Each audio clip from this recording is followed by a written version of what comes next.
Entre os inúmeros ataques que são feitos à Igreja Católica, destaca-se a acusação veemente de idolatria. Ataque esse que tomou força devido às traduções tendenciosas protestantes e às falácias que os mesmos conseguiram incluir nos ditos populares. Para então debatermos este assunto, temos que descobrir o significado da palavra idolatria. A palavra idolatria vem da formação de duas outras palavras. Ido, uma abreviação da palavra ídolo, palavra que vem do grego antigo simulacro, que significa um objeto de adoração que representa em matéria uma entidade espiritual ou divina, geralmente uma imagem.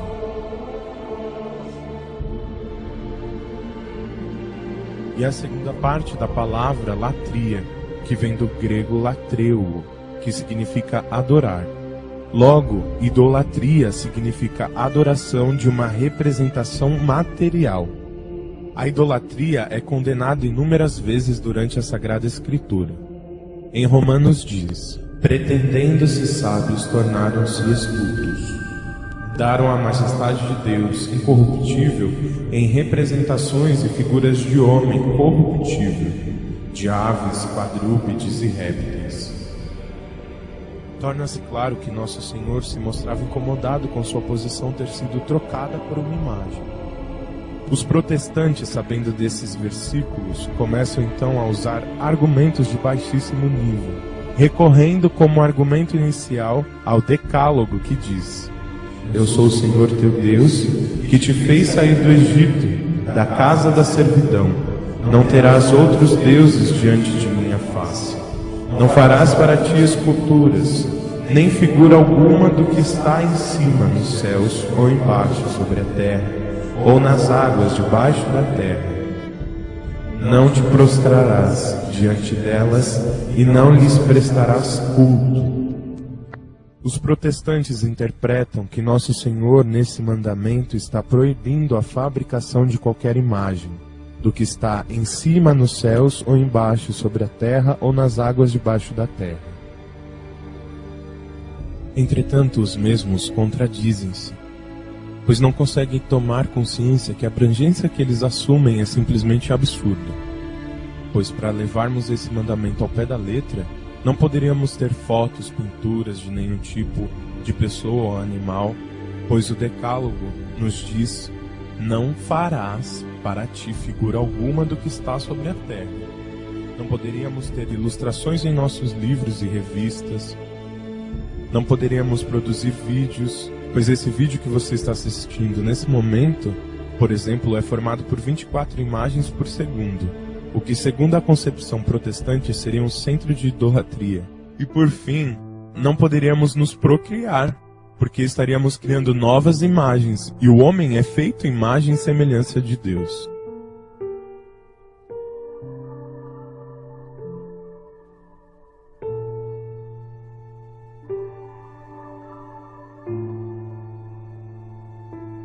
Como disse, essa é a concepção ao pé da letra. Bem nos avisou São Paulo que a letra mata, mas o Espírito vivifica. Essa interpretação equivocada da Sagrada Escritura só vem nos provar o que diz São Pedro na sua segunda carta.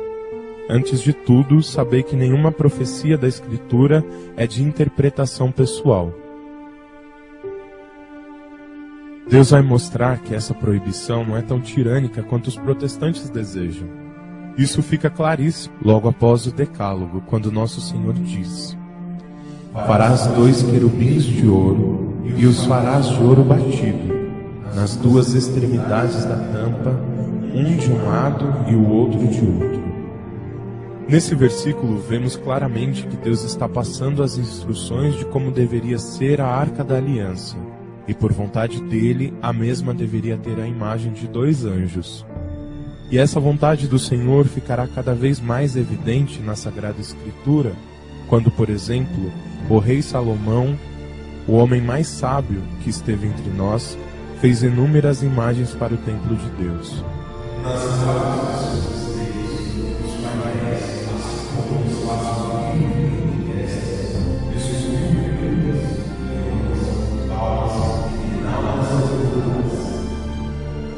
E o que fez nosso Senhor?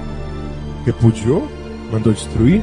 Não, pelo contrário, narra-nos a Sagrada Escritura, quando os sacerdotes saíram do lugar santo, a nuvem encheu o templo do Senhor, de modo tal que os sacerdotes não puderam ali ficar para exercer as funções de seu ministério, porque a glória do Senhor enche o templo do Senhor. Neste momento, Deus deixa claro que aprova a criação de Salomão.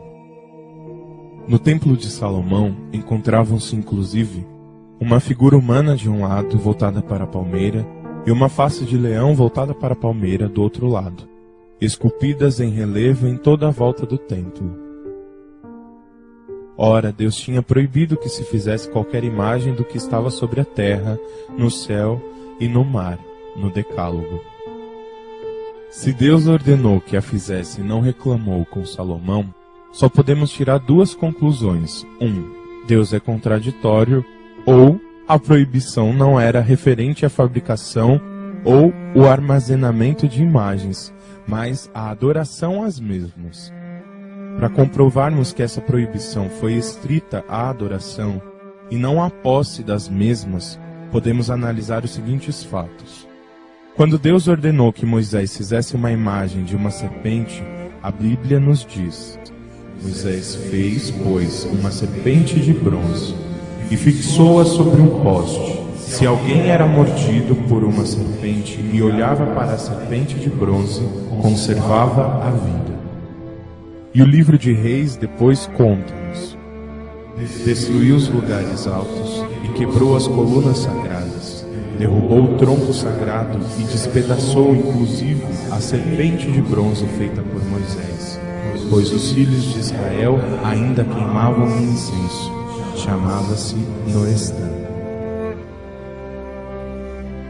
Esses dois versículos comparados explicam exatamente o que procuramos, pois eles afirmam que, 1. Que Moisés fizera de fato uma serpente de bronze. 2. Que essa serpente fora conservada pelos judeus durante longo tempo. 3. Eles acabaram por adorá-la ou a prestar-lhe culto indevido. 4. Por isso Ezequias a quebrou. Cabe-nos perguntar aos protestantes: Deus, sendo onisciente, teria feito errado em mandar fazer a imagem da serpente? Foi errado ter armazenado-a? Logicamente não, pois o armazenamento é a prova de gratidão. De forma analógica, podemos comparar ao nosso comportamento. Se alguém cujo amamos nos dá um presente, e ao dar as costas nós jogamos no lixo, só vem provar que nós somos ingratos e hipócritas com o sentimento que dizemos ter.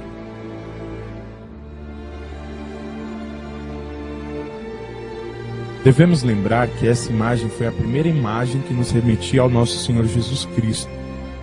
Pois nos diz São João, como Moisés levantou a serpente no deserto, assim deve ser levantado o Filho do Homem, para que todo homem que nele crê tenha a vida eterna.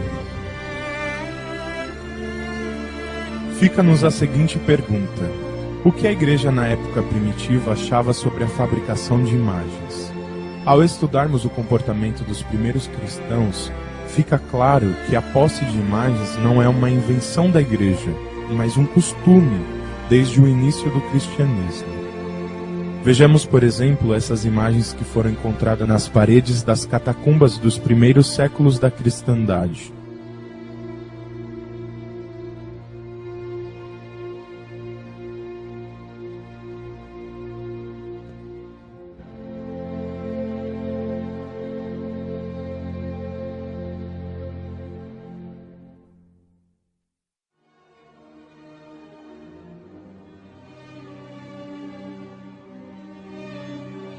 Fica claro que a igreja primitiva não tinha nenhuma aversão às imagens.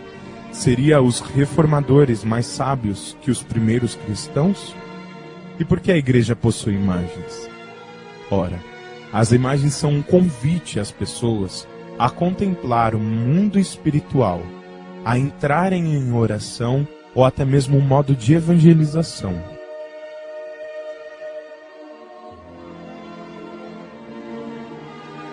Os protestantes, num ataque desesperado, tentam associar a prática católica com a adoração dada aos ídolos. E por isso recorrem às seguintes frases: somente a Jesus você deve se dobrar, ou então, adorar somente a Jesus. Essa pobre afirmação protestante está em total desconformidade com o que nos ensina a Sagrada Escritura, pois a mesma nunca disse que o ato de ajoelhar-se era adoração. Pelo contrário, podemos ver o exemplo de pessoas que, para mostrarem sua veneração, inclinavam-se diante de outros. Jacó, o pai das 12 tribos de Israel, se prostrou 7 vezes perante o seu irmão Esaú.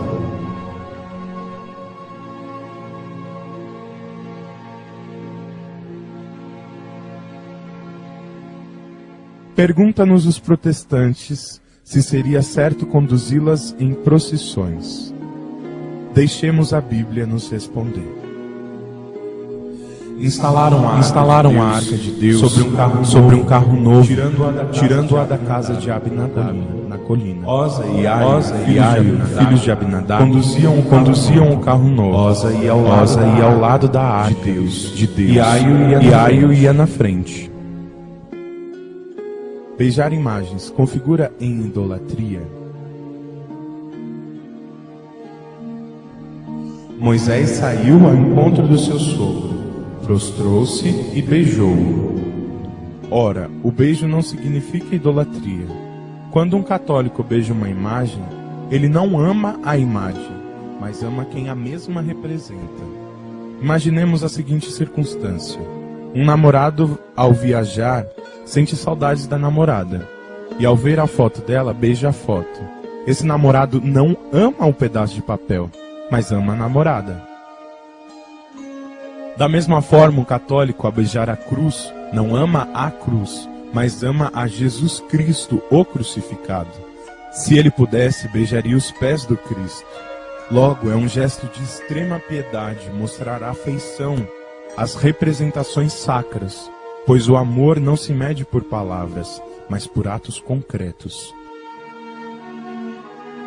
Muitos, após saber desses argumentos, continuam a fazer propaganda contra as imagens, alegando que já que existe alguma margem para a idolatria, logo melhor seria que não existisse nenhuma imagem, para não se correr nenhum risco. Esse argumento parte da ingenuidade de acreditar que um culto indevido só pode existir se tiver alguma representação.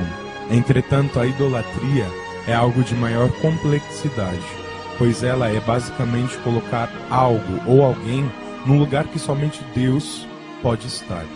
Por isso, as questões da idolatria são muito mais amplas. Elas acabam envolvendo sua dedicação, seu tempo e sua preocupação. Ou seja, a idolatria consiste numa paixão desordenada a qualquer coisa. Por exemplo, uma pessoa pode idolatrar o dinheiro, o sexo, a TV, a família e muitas outras coisas.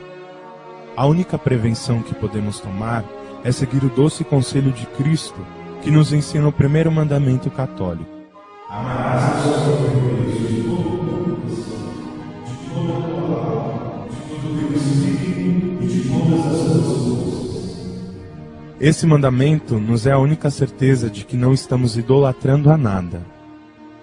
As seitas, ao discutirem se venerar imagens e objetos sacros em geral é lícito, acham que estão diante de algo inédito e que nunca foi discutido pela Santa Igreja Católica.